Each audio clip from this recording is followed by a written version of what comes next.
Is dating a numbers game?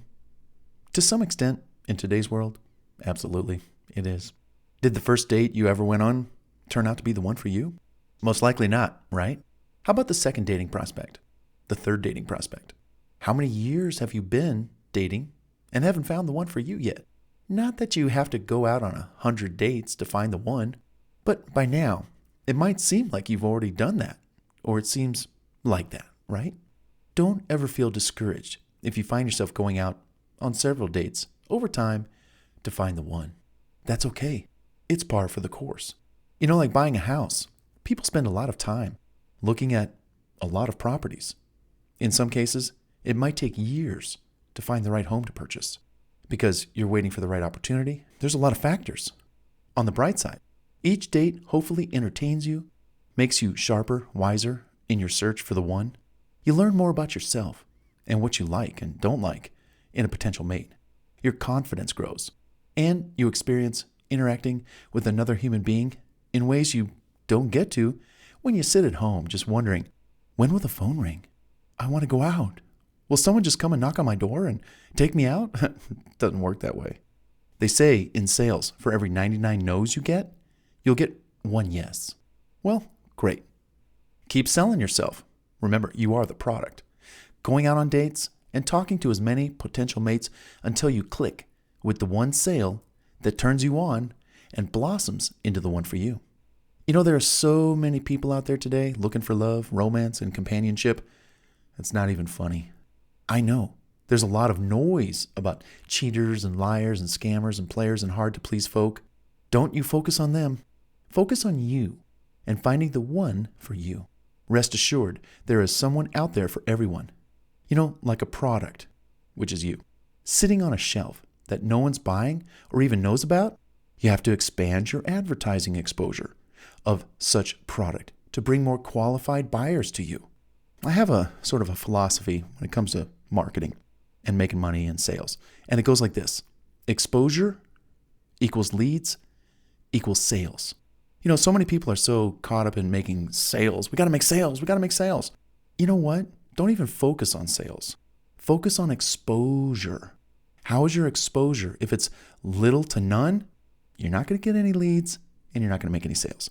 The greater your exposure, whether it's to a niche market or a global, across the board market where you're promoting what it is you're promoting, a product or service.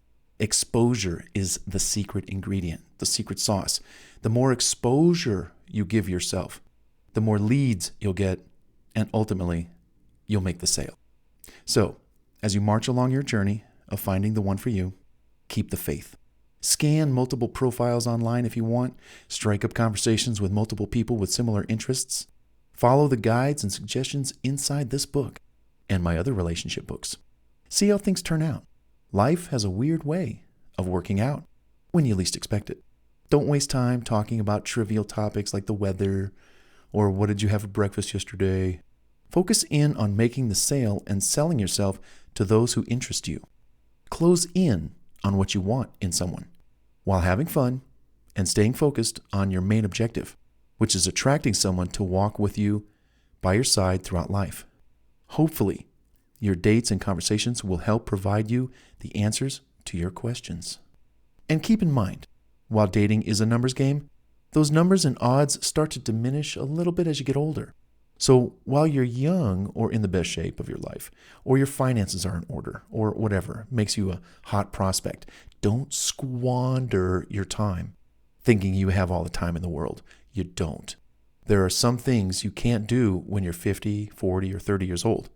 So be wise and involve a sense of urgency about finding the one for you.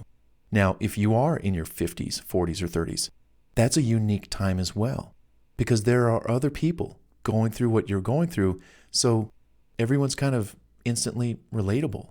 And, oh yeah, I'm just like you, or a few years younger, or a few years older. Doesn't matter.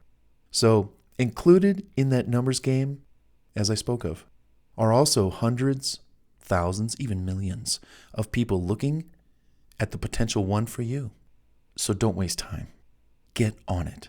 Score the one for you, as it was so famously said in a really great film. Find somebody you want to spend the rest of your life with and hold on to that person forever. You see, as you know, the hot prospects get picked up quickly. And if you want a prospect that's, semi-hot, got a lot of good qualities, you got to act. You got to have a sense of urgency. And I talked about that earlier in the book, where a sense of urgency is important when it comes to finding the one for you. Because as they say, you snooze, you lose, So if you don't put the effort in and a little urgency to the matter of finding someone for you, well, a year might go by, 2, 3, you might be okay, but the one that was perfect for you got away. And that's what we don't want. So yes, we're going to go through the numbers. We're going to enjoy meeting different people, new people. We're going to have fun. We're going to learn about ourselves and other people. Yeah, dating is a numbers game. But in the end, the numbers game actually works in our favor, because out of the millions and thousands and hundreds that we're looking at or we have access to, we only need one person to be the one for us.